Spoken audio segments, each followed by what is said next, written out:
Baiklah, saya akan menerangkan terlebih dahulu tujuan aktiviti keyakinan di air. Jadi pertama sekali ialah dapat meningkatkan keyakinan diri kumpulan sasaran iaitu guru-guru pelatih semasa melakukan aktiviti di air. Yang kedua pula ialah dapat memberikan kefahaman terhadap pengurusan risiko apabila berhadapan dengan situasi-situasi kecemasan di dalam air. Yang ketiga pula ialah memberikan pendedahan kepada kumpulan sasaran tentang teknik menyelamat di air sekiranya berlaku sebarang kecemasan semasa berekreasi atau berada di lapangan gelap.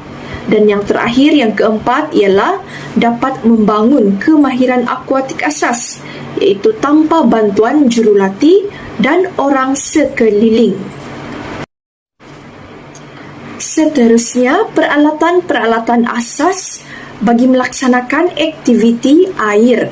Okey, jadi pertama sekali ialah jaket keselamatan ataupun life jacket. Okey, life jacket ini direka khas untuk membantu seseorang itu mengapungkan dirinya di atas permukaan air buat seketika.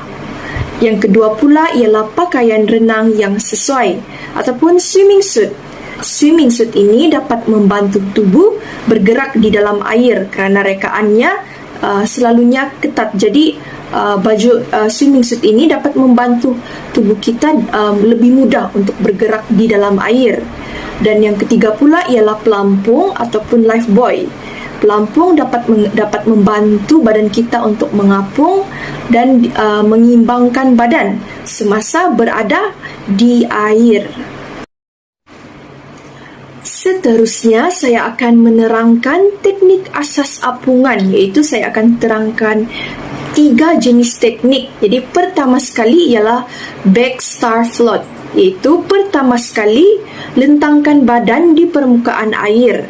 Setelah itu, kaki dibuka membentuk huruf V dan tangan pula dibuka berbentuk huruf T untuk membentuk bintang.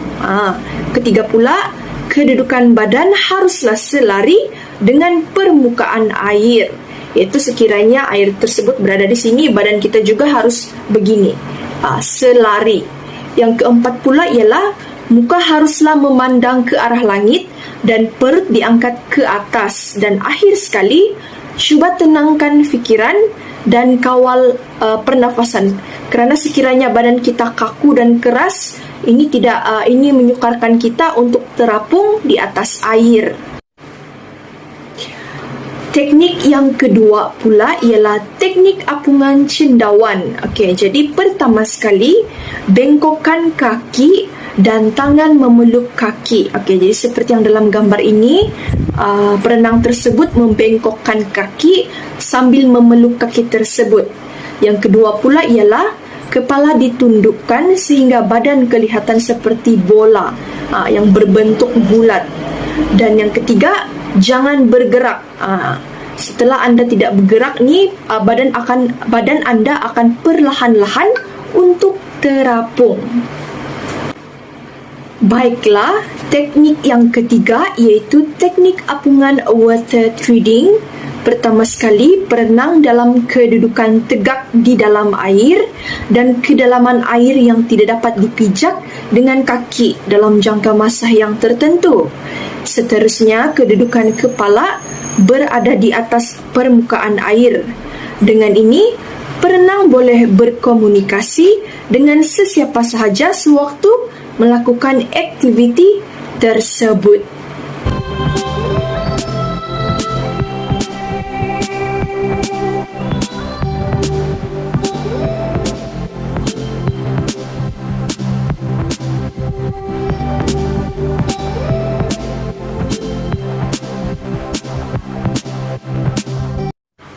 Baiklah, berdasarkan klip video yang telah ditayangkan sebentar tadi, saya dapat perhatikan bahawa mereka menggunakan teknik apungan asas iaitu back star float, iaitu seolah-olah berbentuk bintang di mana mereka melentangkan badan di permukaan air.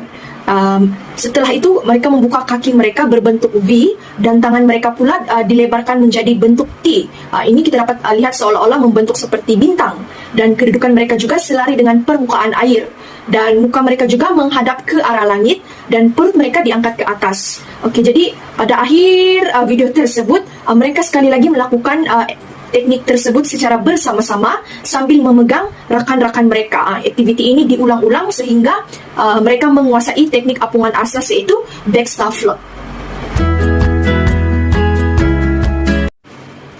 Baiklah, ini pula merupakan peralatan keselamatan bagi melaksanakan aktiviti kayak.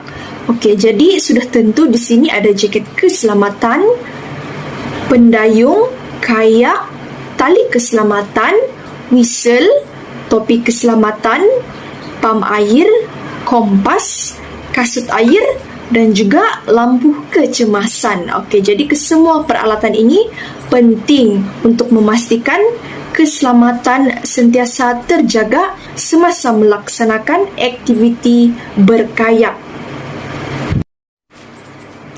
Baiklah, sekarang saya akan menerangkan langkah keselamatan berkayak, iaitu sebelum. Pertama sekali, kenal pasti tempat, lokasi bagi menjalankan aktiviti berkayak. Kemudian, kenal pasti arus dan air pasang surut. Dan kenal pasti juga keadaan cuaca dan musim, termasuk hujan, gelombang, ribut dan juga lain-lain. Seterusnya, biasakan diri dengan keadaan tempatan termasuk keadaan laut, cuaca, alam sekitar yang membahayakan. Contohnya seperti batu karang, tukun, bangkai kapal, tanda-tanda nelayan yang sedang memukat ikan dan juga lain-lain. Terakhir sekali ialah pastikan anda memakai pakaian yang sesuai dan bawa peralatan keselamatan. Seterusnya, langkah keselamatan semasa berkayak. Okey, jadi pertama sekali aplikasikan teori-teori berkayak. Di sini ada 9, iaitu bahagian-bahagian kayak, bahagian-bahagian pendayung, teknik mendayung, membawa iaitu angkat kayak, masuk dan keluar dari kayak, mengeluarkan air dari kayak, rescue, rafting dan juga membersih dan menyimpan kayak. Okey, jadi ini adalah teori-teori yang perlu diaplikasikan semasa berkayak. Dan seterusnya, semasa berkayak digalakkan sistem berpasangan ataupun buddy system antara lelaki dan perempuan mengikut tahap kebolehan berkayak serta berenang. Seterusnya, langkah keselamatan selepas berkayak. Okey, di sini ada 3, iaitu melibatkan penyelenggaraan alatan. Yang kedua pula ialah membersihkan dan menyimpan semua alatan dengan sempurna. Dan akhir sekali, laporkan alatan yang rosak atau hilang untuk tindakan selanjutnya. Sekarang saya akan melaksanakan simulasi cara untuk masuk ke dalam kayak. Okey, jadi di sini saya menggunakan bahan-bahan yang saya telah cipta sendiri, iaitu ini ialah pedal dan ini pula ialah kayak saya. Okey, jadi pertama sekali pastikan kayak diletak secara offside, iaitu di tepi jeti. Nah, kalau cara untuk memasuk ke dalam kayak pula ialah pertama sekali pegang kayak dan masukkan sebelah kaki terlebih dahulu dan baru sebelah kaki seterusnya. Dan apabila sudah berada di dalam kayak, anda digalakkan untuk bersandar. Okey, ini untuk memastikan anda selesa semasa melaksanakan aktiviti berkayak. Okey, jadi bagi untuk cara memegang pedal pula ialah pastikan garisan ini yang berwarna biru ini berada di atas seperti begini. Okey, jadi ini ialah cara untuk masuk ke dalam kayak.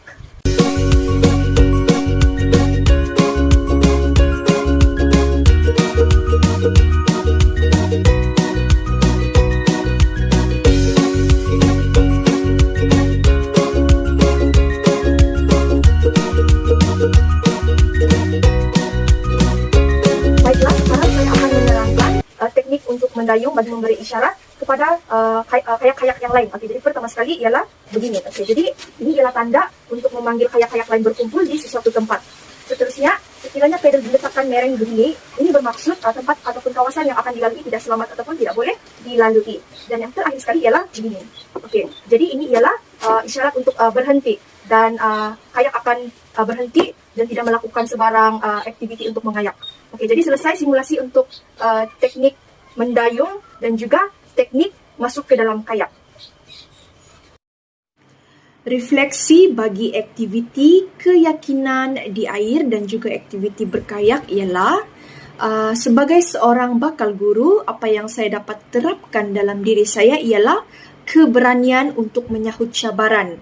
Okey, jadi tidak semua orang tahu dan mahir untuk melaksanakan teknik apungan, teknik mendayung, teknik masuk ke dalam kayak. Ini semua memerlukan keberanian di dalam diri untuk mencuba sesuatu. Jadi begitu juga dalam dunia pendidikan, saya harus sentiasa berani untuk menyahut cabaran yang telah dipertanggungjawabkan kepada saya. Yang kedua pula ialah sentiasa bersedia dengan segala kemungkinan. Macam dalam air, kita sentiasa bersedia, contohnya sekiranya berlaku kecemasan.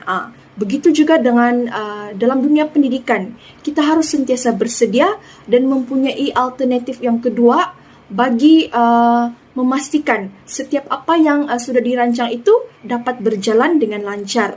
Dan yang ketiga pula ialah tidak mudah berputus asa. Macam yang sudah saya cakap tadi, tidak semua orang tahu berenang. Jadi, perkara ini memerlukan proses untuk sentiasa berlatih, membuat penambahbaikan dan sebagainya. Begitu juga dengan saya sebagai bakal guru. Contohnya pada pengajaran pada hari ini, saya tidak berjaya. Jangan mudah putus asa. Cuba lagi pada hari esok. Jika hari esok pun tidak dapat, cuba lagi pada hari keesokannya. Dan begitulah seterusnya. Dan rasanya itu saja refleksi saya untuk aktiviti ini. Sekian dan terima kasih.